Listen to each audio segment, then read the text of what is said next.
हाय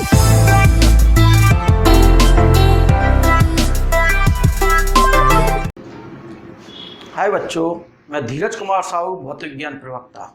बच्चों, कक्षा 11 में मापन चैप्टर में हमारा सबसे पहले लंबाई का मापन था। लंबाई के मापन में हमने लंबन विधि जान ली थी। इसके अलावा प्रतिध्वनि विधि, रेडार विधि, सोनार विधि, लेजर विधि इत्यादि हमने जान ली थी। अब लंबाई का मापन हम कौन सी विधि से करने जा रहे हैं, आज इसको जानते हैं। लंबाई का मापन आज हम त्रिभुज विधि से करने जा रहे हैं। तो हेडिंग है आज की, त्रिभुज विधि द्वारा लंबाई का मापन। त्रिभुज विधि द्वारा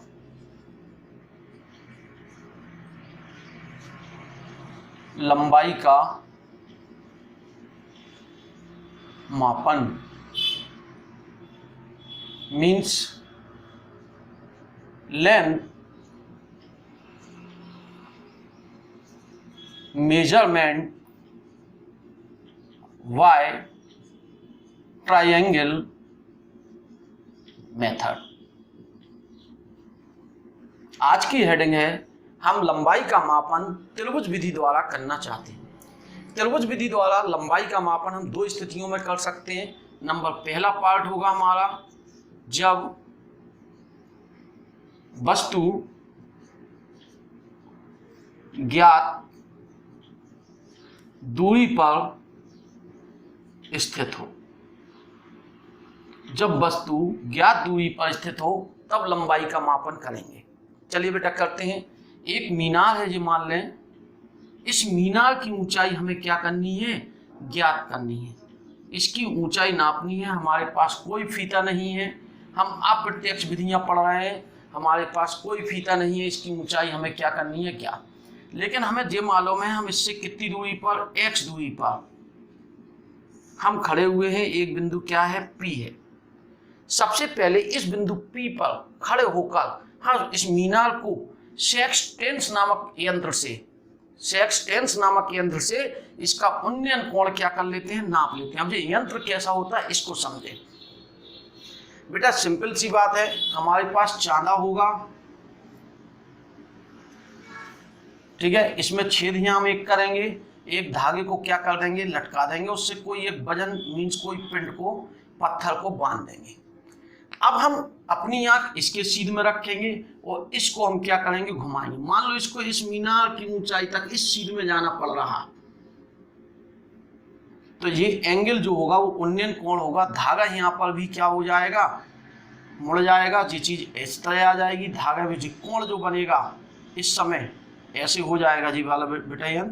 तो ऐसी स्थिति में जो जी एंगल आएगा वही एंगल इसका होगा। बात समझे नहीं?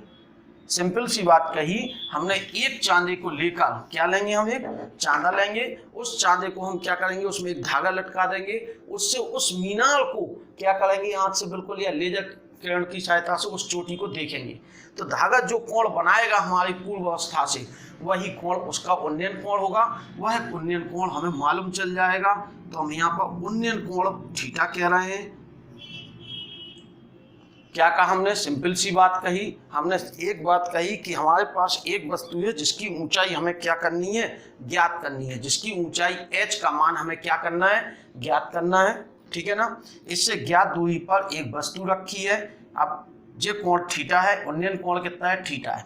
क्या लगाएंगे हम यहाँ पर, tan थीटा बराबर त्रिभुज PAB में कोण PAB बराबर कितने अंश, 90 अंश। तो tan थीटा बराबर लंब बटे आधार।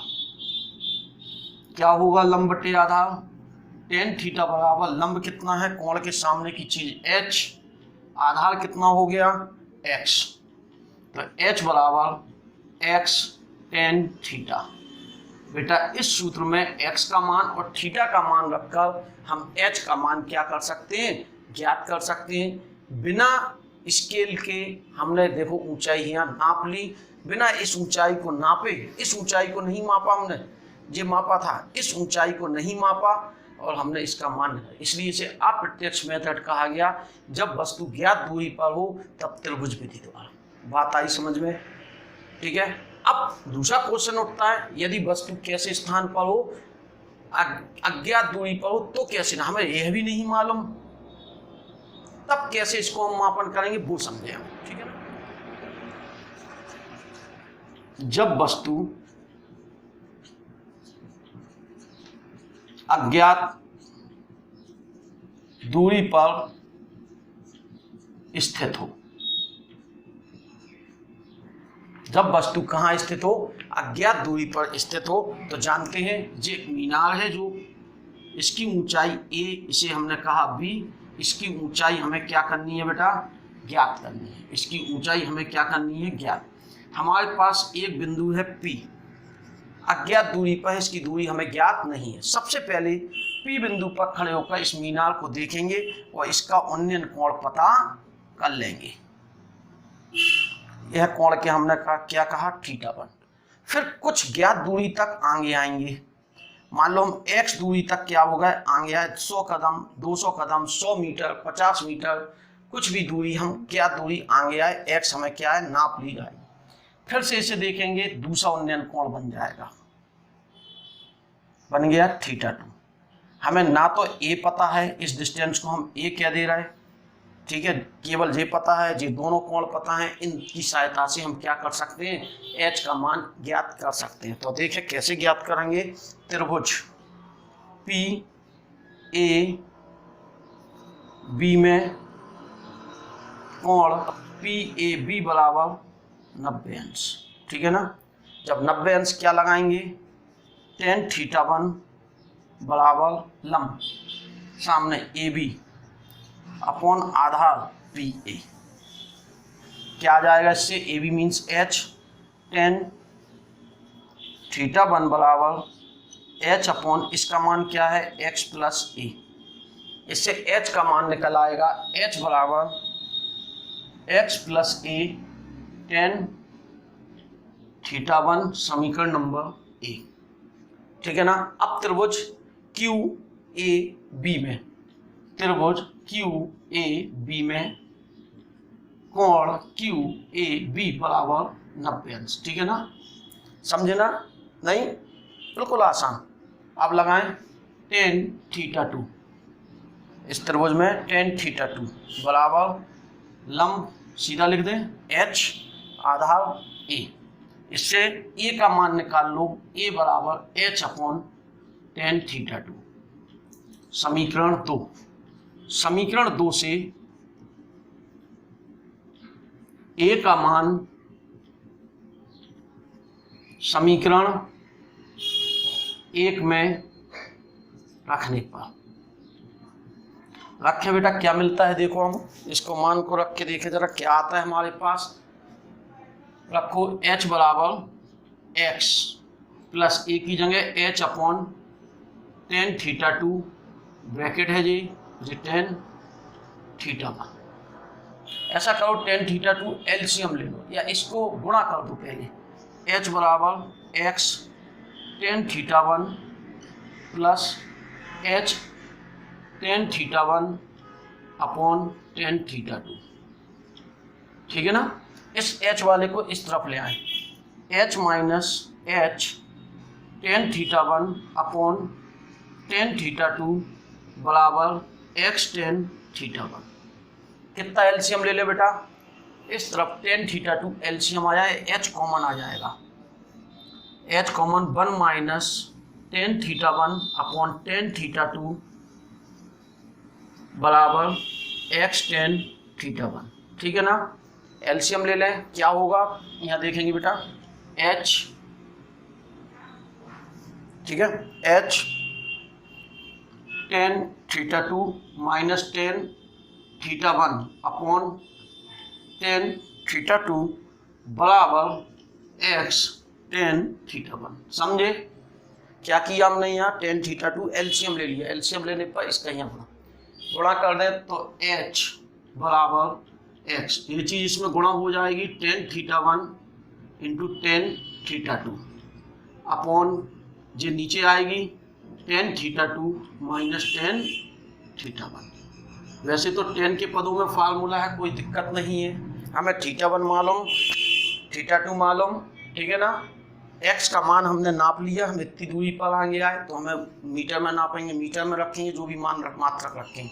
हम इसे कॉट के पदों में भी ज्ञात कर सकते हैं। x 1/cot θ1 1/cot θ2, नीचे ले 1/cot θ2 माइनस 1/cot θ1। एलसीएम लेंगे, नीचे क्या आएगा h x 1/cot θ1 into 1/cot θ2 upon LCM लो cot θ1 इंटू cot θ2, ठीक है ना। लेते हैं एलसीएम, cot θ1 cot θ2, ठीक है।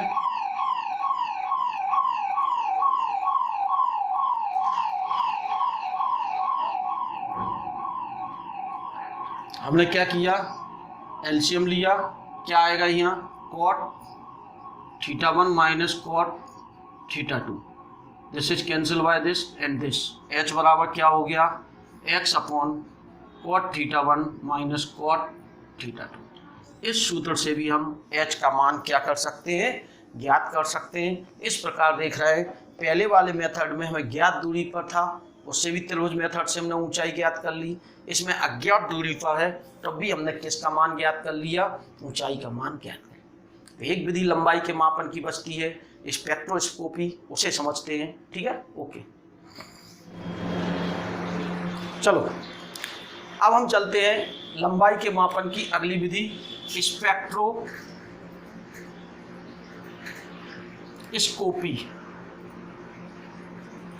विधि। Spectroscopy method. इसमें हम क्या करने वाले हैं, इनमें हम उन वस्तुओं की दूरी ज्ञात करेंगे बेटा जो प्रकाश उत्सर्जित करती हुई, जो प्रकाश, जिनसे प्रकाश निकलेगा, उन्हीं की दूरी इससे क्या की जा सकती है, मापी जा सकती है। जैसे तारे की दूरी हमें मापनी है तो हम इस विधि से नाप सकते हैं। हम उस तारे की तीव्रता जो होती है उसकी दूरी के वर्ग के क्या होती है, व्युत्क्रमानुपाती होती है। तीव्रता जो होती है वो दूरी के वर्ग के क्या होती है, व्युत्क्रमानुपाती होती है। तो हमारे पास एक तारा होगा जिसकी हमें ज्ञात दूरी मालूम होगी, उसकी तीव्रता निकालेंगे। जो अज्ञात दूरी पर स्थित तारा होगा उसकी तीव्रता निकालेंगे। दोनों की फोटो खींचने के पश्चात उनकी तीव्रताओं की क्या कर लेंगे, तुलना कर लेंगे। और दूरी हमें चूंकि एक की मालूम है, दूसरे की दूरी ज्ञात करनी है। इस सूत्र का प्रयोग कर हम क्या कर लेंगे, तीव्रता के दूरी का मान क्या कर लेंगे, ज्ञात कर लेंगे। चलो बेटा इसे करते हैं। सबसे पहले एक तारा है S1, ठीक है, इससे दूरी कितनी है हमारी R1। हम इसकी प्रतिदीप मीन्स फोटोग्राफी कर लेते हैं, किस चीज से, स्पेक्ट्रोस्कोपी द्वारा। तो इसकी तीव्रता है, इस तारे की तीव्रता कितनी है, I1। मान लो दूसरा तारा है हमसे ही, दूसरे तारे की S2, जिसकी दूरी हमें क्या करनी है, ज्ञात करनी है। R2 का मान हमें क्या करना है, फाइंड करना है। इससे दूरी कितनी है ये हमें ज्ञात करना है। इससे तीव्रता कितनी है, I2। I व्युत्क्रमानुपाती 1/r², तो I1 अपॉन I2 बराबर R1² ठीक है ना। I1 मालूम, R1 मालूम, I2 मालूम। हम इससे R2² बराबर क्या हो जाएगा, R1² I1 अपॉन I2। तो R2 बराबर R1 under root I1 upon I2। किन किन के मान रखकर, I1 I2 R1 के मान रखकर हम किसी अज्ञात दूरी पर स्थित तारे की दूरी क्या कर सकते हैं, ज्ञात कर सकते हैं, ठीक है ना। लंबाइयों के मापन के, लंबी दूरियों के मापन की सभी विधियां आपने पढ़ ली। अब हम अगले वीडियो में जानेंगे कि अल्प दूरियों का मापन कैसे किया जाएगा। Okay, thank you.